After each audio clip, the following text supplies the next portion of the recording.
Deux petites bourgeoises de Colombe-Schneck chez Stock. 1977. Sur les riches, sur les bourgeois, on croit savoir d'avance. C'est comme les cochons, on ne les aime pas. Bourgeois ou borné, selon un excellent dictionnaire des synonymes. Bourgeois ou commun. Bourgeois ou conformiste. Conventionnel, égoïste, formaliste, grossier, lourd, médiocre, moyen, pantouflard. Philistin, médiocre, singe, trivial. Bourgeois ou vulgaire. Les bourgeois sont malheureux et c'est leur faute.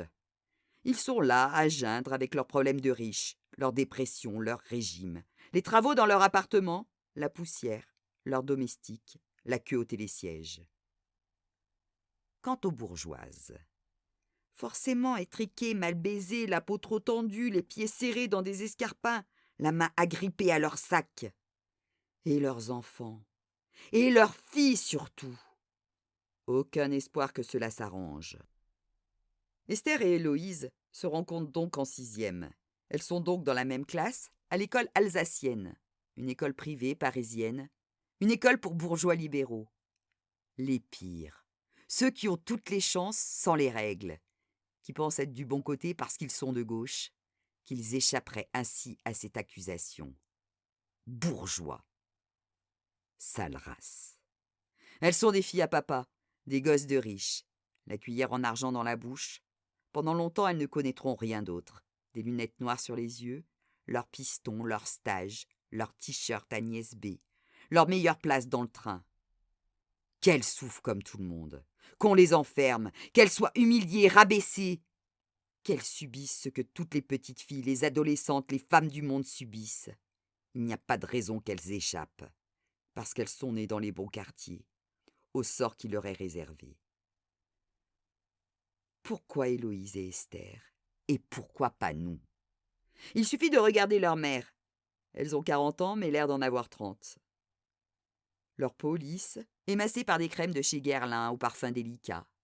Leurs ongles faits, leur ventre sans vergeture malgré les grossesses. Leur présence de reine dans la vie de leurs enfants. Le baiser qu'elles leur accordent avant de sortir dîner.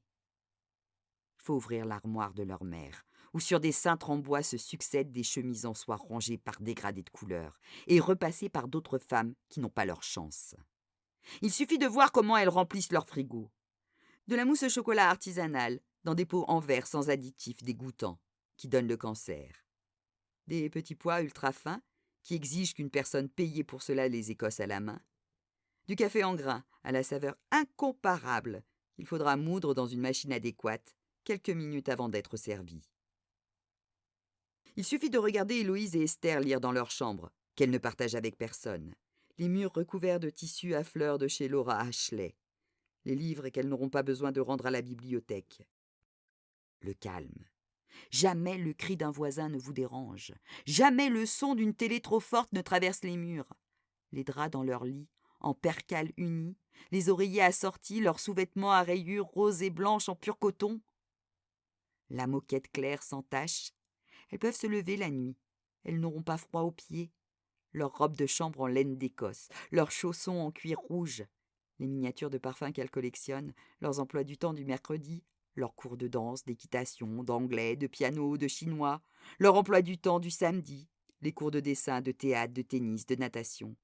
On les emmène à l'opéra, à la Comédie Française, au musée d'art moderne. Mais jamais dans des centres commerciaux. Leurs vacances d'été et leurs vacances d'hiver, et même leurs vacances de la Toussaint et leurs vacances de Pâques, ces vacances où il pleut, où on s'ennuie. Mais pas pour Esther et Héloïse, qui partent perfectionner la flexion de leurs genoux à ski, leur prise de main sur leur raquette, leur accent britannique, leur connaissance de la Renaissance italienne. Elles ont 11 ans et ont déjà visité l'Italie, l'Espagne, les États-Unis, mais jamais l'URSS, les pays d'Europe de l'Est et les campings. Cet été 1977, Esther passe une semaine avec ses parents à Porquerolles, une île de la Méditerranée où les vacanciers roulent à vélo.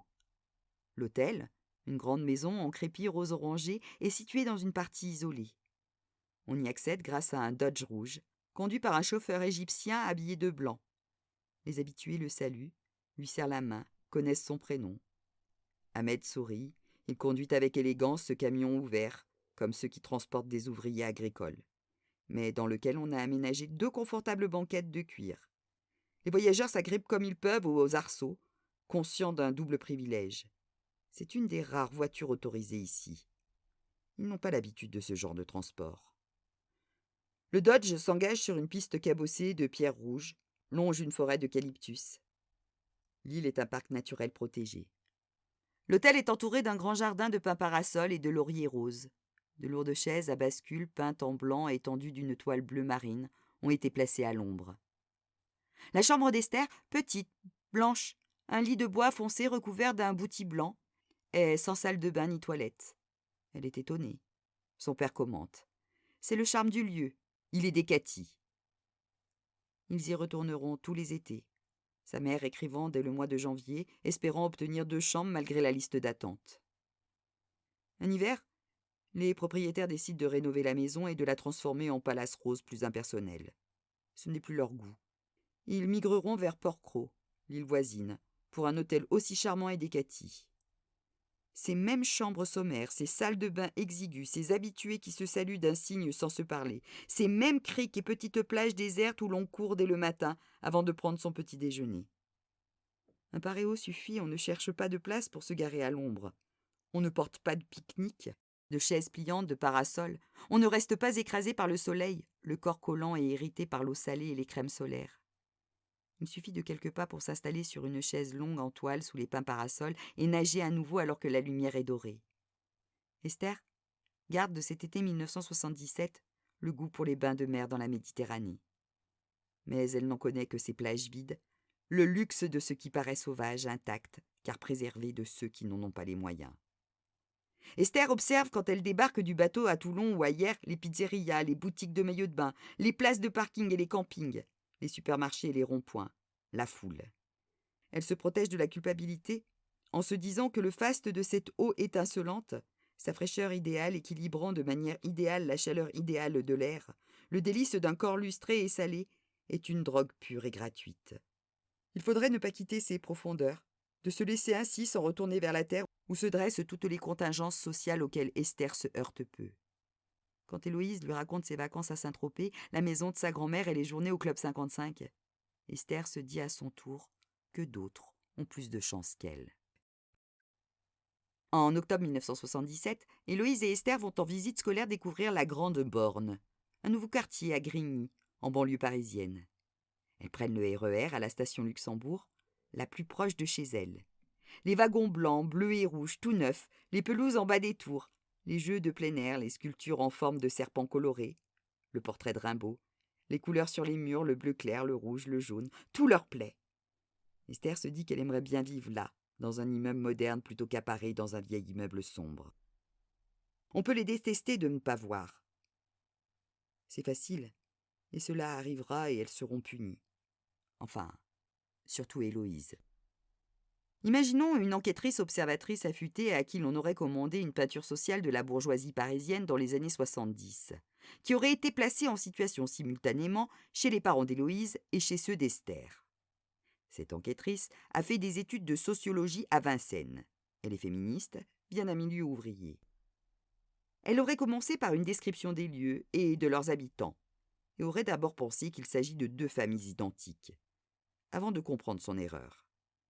Les mêmes appartements à côté du jardin du Luxembourg, parquet à latte droite, cheminée en marbre, moulure au plafond, angelots, fleurs de lys, cuisine et salle de bain étroites aux céramiques de couleurs brillantes, ocre, vert pomme, salon et salle à manger séparés par des portes-fenêtres, qui ont été retirés chez les parents d'Esther sur les conseils d'un décorateur. Il faut décloisonner et laisser l'air circuler. Mêmes meubles anciens, hérités chez Héloïse, achetés aux puces ou chez des antiquaires chez Esther. Et contemporains, modèle italien plus subtil chez Héloïse, danois plus austère chez Esther. Elles ne connaissent que cela. Les grand-mères d'Esther habitent dans des appartements plus petits, une chambre, un salon, une salle à manger, mais c'est normal, pense Esther. Elles vivent seules. Les goûters d'anniversaire de leurs camarades de l'école alsacienne ont lieu dans des appartements au format identique. Seule la décoration change. Il y a ceux aux couleurs et au papier peint extravagants, fleurs géantes, rose fuchsia, orange vif, jaune citron, meubles en plastique et pouf mou. ceux aux meubles raides et aux teintures de velours vert foncé, aux gravures représentant des canards. L'enquêtrice pense d'abord pouvoir distinguer ces familles grâce à leur choix en matière de décoration. 1. Les familles au papier peint extravagant, ils sont de gauche, préfèrent le fromage de chèvre au camembert. Les pères, et parfois les mères, exercent des professions libérales ou intellectuelles. Ils s'exclament « Nous sommes anti-bourgeois », car être bourgeois, c'est être conformiste. Ils ne sont pas comme ça. 2. Les familles au canapé recouvert de velours vert foncé ou beige, ils sont ce qu'ils sont. Pour eux, bourgeois n'est pas un gros mot et tout va bien. Ils sont de droite. Mais ce critère est peut-être simpliste, se dit-elle. L'immeuble dans lequel vivent les parents d'Esther a été construit à la fin du XIXe siècle, avec son long couloir et sa petite cuisine. Ils appartiennent clairement à la catégorie 1. Ils assument plus ou moins leur classe sociale. Le papier peint est doré dans l'entrée, argent dans la salle à manger. Une alliance entre le Parti socialiste et le Parti communiste ne les effraie pas. L'enquêtrice soupçonne le père d'Esther d'avoir milité étudiant chez les communistes. Elle le juge d'abord sympathique, puis change d'avis. Un traître qui a choisi cette vie bourgeoise. Elle rabale son jugement. Elle se doit d'être neutre. L'enquêtrice prononce le mot bourgeois en scrutant la réaction de l'interrogé. Elle vient de suivre une nouvelle formation sur la communication non verbale. Est-il choqué? Grimace sur le front, bouche raidie, yeux furieux, gestes agités. Ou au contraire s'en amuse-t-il? Ce genre de question n'est pas posé aux mères. Cela n'est pas prévu par le questionnaire. Elle a bien fait une remarque sur ce sujet en réunion. Le chef de service ne l'a pas entendue. Elle interroge donc les femmes sur le fonctionnement du ménage. La mère d'Esther ne semble prendre aucun intérêt à la question. Elle répond toujours à côté. Une femme de ménage à plein temps passe l'aspirateur, repasse, nettoie, fait les courses et cuisine. Elle se charge du reste, que tout soit organisé, fonctionne et paie ses têtes sur son salaire. L'appartement des parents d'Héloïse est situé au dernier étage d'un hôtel particulier du XVIIe siècle, dans une de ces élégantes rues au sud du jardin du Luxembourg.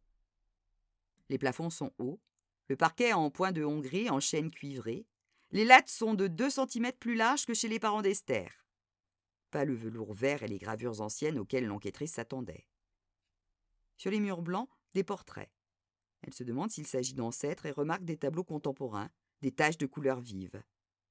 Les enfants sont baptisés, mais ils n'ont pas fait leur première communion. L'immeuble appartient à une grande-tante d'Héloïse. Elle n'a pas d'enfants. La succession, les héritages sont un sujet important dont on ne parle certainement pas à une personne extérieure à la famille. L'enquêtrice n'est pas tout de suite capable d'établir les différences entre le milieu social d'Esther et celui d'Héloïse.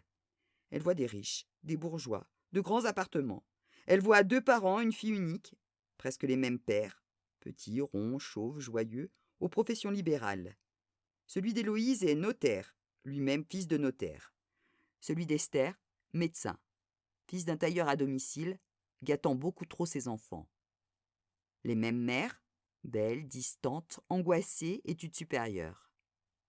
Elle observe la ressemblance physique entre Héloïse et Esther. Elles s'habillent de la même façon, sabots, salopettes, jupe-culotte, pull en Shetland. Leur mère ne leur achète rien de trop cher, mais de bonne facture. Leurs vêtements sont toujours achetés trop grands, faits pour durer. Elles se coiffent pareil, cheveux châtains mi-longs, emmêlés, queue de cheval ramassée trop rapidement. Les cheveux ne sont pas lissés et forment des tas de nœuds sur le crâne pour Esther, qui oublie de se coiffer. Depuis qu'elle est au collège, elle n'a plus de nounou pour l'aider. Héloïse est plus soignée. Sa mère vérifie que rien ne dépasse. Grâce à une plus fine observation, l'enquêtrice décélera que d'un strict point de vue sociologique, il existe entre ces 2 petites bourgeoises de l'après-1968 des différences importantes. À Héloïse, on apprend au petit déjeuner à utiliser un couteau à beurre pour se servir un morceau de beurre, qu'il faut poser non directement sur le pain, mais d'abord sur une petite assiette. À utiliser son propre couteau ensuite pour étaler le beurre sur le pain. Esther ne voit aucun inconvénient à utiliser son couteau, à le plonger dans le joli ramequin en argent ramené du Silver Vault de Londres, pour ensuite l'étaler sur sa tartine. Elle fait de même pour la confiture. Bref, elle est mignonne, mais n'a aucune éducation. Ni sa mère ni son père ne lui répètent, ne l'encouragent, ni ne la punissent afin qu'elle dise « Merci madame, bonjour madame ». Elle n'a pas bénéficié d'une réelle éducation bourgeoise, mais des conseils de gentillesse et d'attention à l'autre émis par madame Simone, la femme de ménage. Bien plus tard, Esther héritera de ses parents un manchon en argent sculpté que l'on serre sur l'os du gigot d'agneau pour le tenir lorsque la viande est découpée à table. Un plat décoré d'un entrelacement d'asperges mauves et vert pâle, sur lequel est placé un deuxième plat assorti, troué de fentes, qui permettent aux asperges de s'égoutter. Un élégant tube en métal argenté qui cache des noix de muscade et un grattoir pour parfumer les potages de cette épice.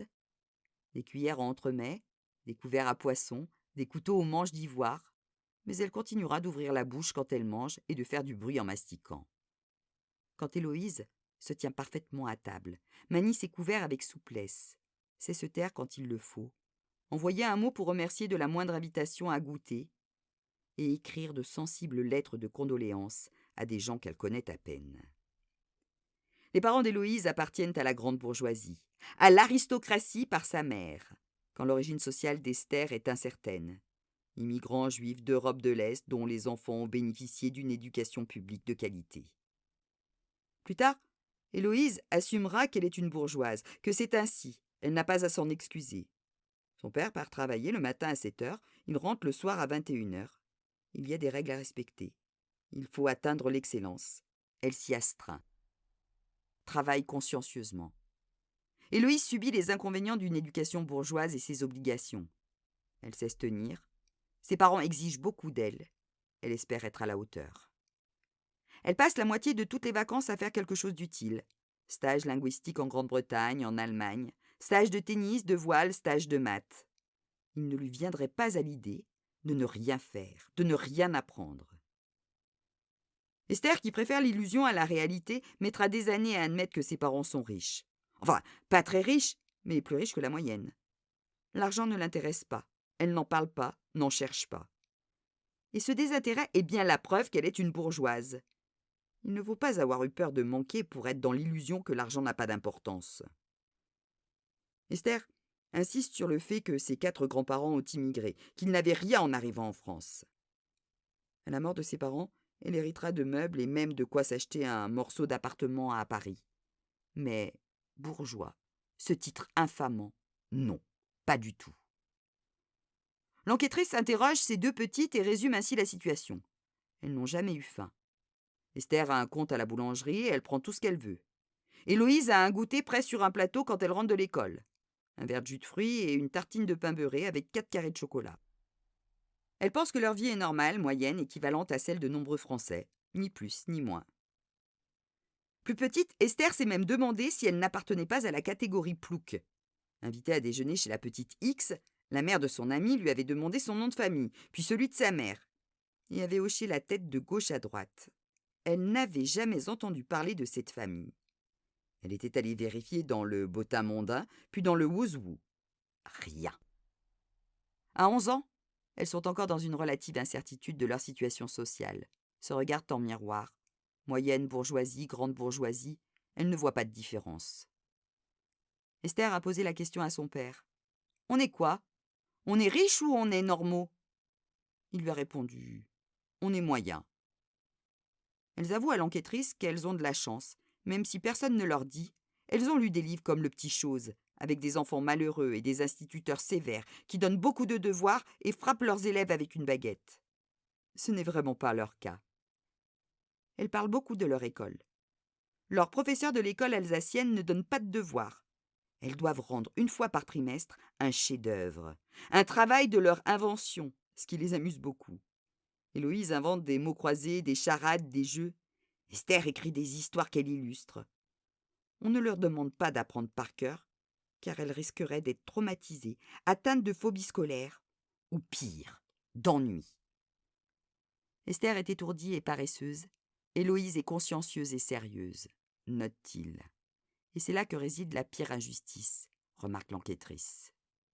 Dans un collège normal, Esther risque, si elle ne se reprend pas et ne se met pas à travailler sérieusement, d'être orientée à la fin de la 3e.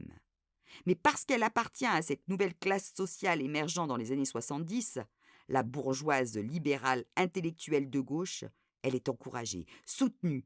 Elle fera de bonnes études. L'enquêtrice qui n'a pas eu cette chance, mais qui n'est ni amère ni envieuse, pensera « tant mieux pour elle ». Elle peut donc conclure que cette fin du XXe siècle voit l'arrivée d'une nouvelle classe bourgeoise, issue de la Révolution de 1968, prête à s'offrir les avantages de leur réussite sociale, sans les inconvénients.